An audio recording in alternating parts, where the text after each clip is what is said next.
大家好，歡迎嚟到腦 Best， 係你日常生活嘅腦神經科學指南。我係 Dr. Mark， 今日同大家分享一個影響我哋行為決策嘅一個經典理論。前景理論，我哋就由最初講起啦。點樣呢兩位嘅行為科學界嘅頂流偶像，由一啲好微細嘅選擇傾向嘅觀察開始咧，最終咧攞到諾貝爾獎嘅一個奇妙旅程。兩位嘅行為科學家咧，分別就係 Daniel Kahneman 同埋 Amos Tversky。咁佢哋喺70、80年代咧，就已經喺一啲嘅決策嘅過程入邊咧，發現咧我哋人類有啲好系統性嘅偏誤。嗱，偏誤呢個字咧，其實咧都幾常用喺行為科學嘅研究入邊，因為我哋發現咧，我哋人類咧好多時對一啲事情咧有啲偏執嘅。原來咧喺心理學同埋呢一個腦神經科學入邊，呢一種嘅偏誤咧，經常出現。嗱，佢哋嘅研究咧，直頭係打破咗當其時咧經濟學入邊一個好重要嘅假設，就覺得咧人類係一啲理性嘅動物嚟嘅。咁而Daniel Kahneman 同埋 Amos Tversky 咧，佢哋發現咧，我哋面對選擇嘅時候咧，我哋其實人類嘅選擇係完全都唔理性嘅。好多時咧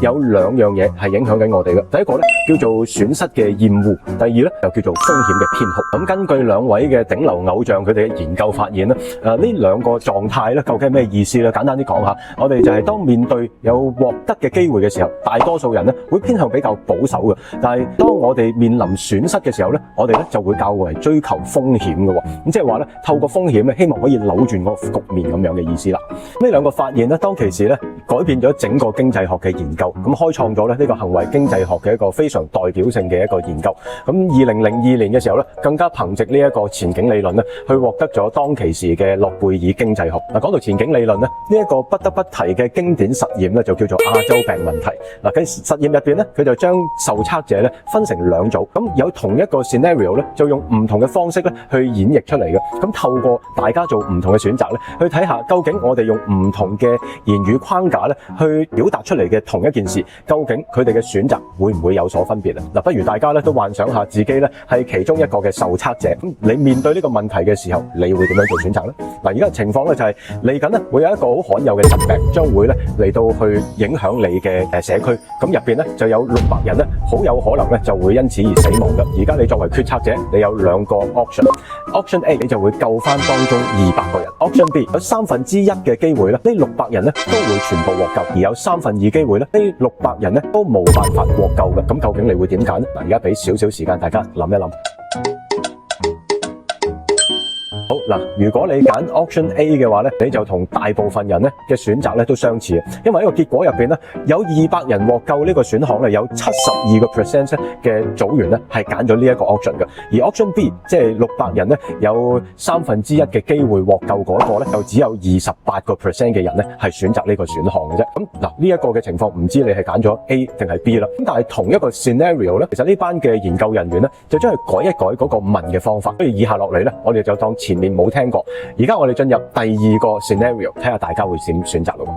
好啦，第二個情景就係咁樣嘅，同樣地嚟緊咧會有一個罕有嘅疾病會出現。嗱，呢一個疾病咧就會影響你嘅社區入邊咧，會有600人將會死亡嘅。咁好啦，作為決策者嘅你而家面對兩個選項，第一個選項 option C 啦，我哋就叫佢做，咁就係會有400人會死亡，就係1/3嘅可能性咧係冇人會死，而2/3嘅可能性咧係全部人都會死。OK， 咁你作為一個決策者，你面對呢兩個決策嘅時候，究竟你會點揀呢？嗱，俾少少時間大家做一個決定。聰明嘅大家咧，其實一聽就知道 option A、B 同埋 option C、D 基本上咧嗰個結果咧係一樣嘅。咁但係喺選項入邊咧，去到 option C 同 option D 咧有一個好大嘅逆轉。佢哋發現選擇 option C 即係400人會死，其實即係200人獲救咁嘅意思啦。咁但係頭先咧就係一個大多數嚟嘅，而家咧換咗個問法咧，就變咗只有22% 嘅人咧係會選擇 option C， 而 option D 咧就會有78% 咧，大家願意搏一搏，睇下有冇機會咧可以救得翻晒全部嘅人。咁呢個咧就係一個幾奇怪嘅現象嚟嘅，即係話咧，其實頭先第一個嘅情景嘅時候咧，大家咧就係面對緊獲救嘅人，獲救咧係一個獲得嘅過程嚟嘅。咁所以咧喺咁嘅情況之下咧，我哋就會好害怕損失，咁所以咧我哋就會厭惡損失，我哋就會選擇咧一個可以確定救到幾多人嘅一個選項。但係咧喺第二個情況就係一個有幾多人死嘅一個問法，就係一個風險偏好嘅過程啦。因為當面對損失嘅時候咧，我哋就會嘗試咧去 take risk， 究竟有冇機會咧逆轉嗰個狀況？咁所以咧，大家唔難發現啦，譬如喺我哋嘅經濟向好嘅時候咧，大家咧都相對比較保守。但係當我哋經濟下行嘅時候，可能我哋面對好多失業啊，甚至乎咧我哋嘅經濟狀況較差嘅時候咧，好多人咧就會開始考慮創業啊，諗啲新嘅事情去做啊。咁所以好多嘅情況之下咧，我哋會見到好似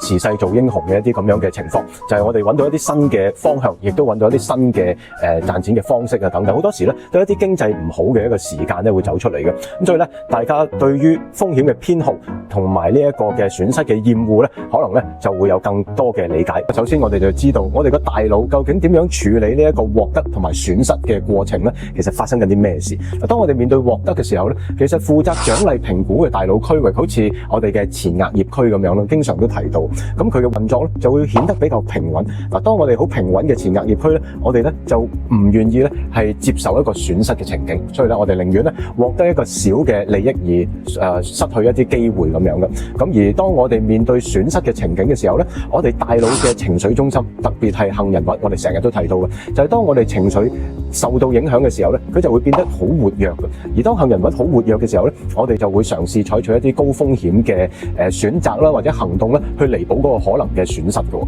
咁即係話咧，其實咧好多時，譬如賭博咁樣，其實都係杏仁核咧，其實嘅一個活躍度過高咧，而導致我哋咧好希望喺嗰個即係風險入邊咧求取平衡嘅一個好重要嘅心態嚟嘅。咁2007年咧 Science 呢本雜誌入邊有一個研究話俾我哋聽嘅，損失厭惡咧係會直接同大腦負責情緒調節嘅神經活動係有相關聯嘅。咁所以咧喺情緒贏咗我哋嘅邏輯嘅時候咧，我哋就會嘗試去 take risk 嘅。咁點樣應用呢個前景理論同埋框架效應咧喺我哋嘅小朋友身上，令到佢咧更加主動去學習咧？咁有一個好簡單嘅方法，當你想鼓勵小朋友咧去做一啲嘅學習任務嘅時候咧，記得一定要用呢個正面嘅框架。嗱，正面框架嚟講緊，譬如好似你完成呢一個任務之後，你就會獲得一啲嘢，即係話嗰件事咧就變得必然嘅。於佢嚟講咧，就係一個正面框架，佢就會厭惡損失嘅呢個過程。咁相比起咧，如果你做唔晒咧，就冇咗一啲嘢咧，係會更加能夠激發小朋友學習嘅動機。家長咧亦都應該咧多啲用一啲積極嘅語言，等小朋友咧願意喺失敗入邊學習咯，避免一啲消極負面嘅一啲框架，否則咧就會將佢嘅學習嘅行為咧就同呢一個嘅情緒連結埋一齊咧。咁其實有好多錯誤嘅嘗試咧就會因此而產生嘅。咁所以咧記得多啲積極正面嘅一啲語言啦。研究顯示咧，其實咧父母日常教育小朋友嘅時候咧，其實越嚟越多運用呢一個框架理論嘅研究嘅結果。咁亦都因為咁樣咧，幫助小朋友建立到更加正面嘅自我認同同埋一啲風險嘅控制。嗱，譬如咧，好似透過啲生動嘅故事形式咧去描述下成功啊失敗嘅一啲情景，咁就能夠咧引導小朋友咧去做決策嘅時候咧有一啲更加健康嘅選擇。咁呢個咧對於佢腦部相關嘅區域發展咧就有一個好重要嘅幫助，亦都可以好有效咁樣咧減少日後焦慮同埋壓力嘅產生嘅。實際上咧喺腦神經科學嘅發展入邊咧，正面框架咧其實唔單止咧可以提升佢哋決策嘅質量啦，亦都有助於穩定佢哋情緒嘅管理，亦都有喺相關大腦網絡連接入邊咧發現咧有提升佢哋情緒健康嘅一個最終效果咁樣嘅。嗱，咁我哋總結一下啦，前景理論咧為我哋帶嚟咗有兩個好重要嘅啟示。第一個咧就係當我哋面對獲得嘅時候咧，我哋傾向咧會比較保守一啲嘅，但係面對損失咧，我哋咧就會嘗試冒險嘅。而第二咧，語言描述正面同埋負面嘅框架咧，其實對於我哋決策嘅影響非常之深遠。嗱，呢一個效應唔單止咧會反映咗喺行為心理上面，而且咧仲揾到好具體嘅神經科學嘅基礎添。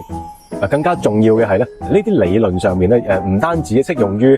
一啲市場學啊或者風險管理學說入邊嘅，其實咧喺親子教育上面咧亦都好廣泛咁樣應用緊嘅。咁嗱，下次咧當你同你嘅小朋友溝通嘅時候，不妨咧試下調整自己嘅言語框架，令到小朋友咧可以感受到更加多嘅正面激勵，而咧培育佢哋面對挑戰嘅一啲健康態度嘅。大家中意我哋影片嘅內容，歡迎大家 comment、like and share， 同埋訂閱我哋嘅 channel。我哋下次見啦，拜拜。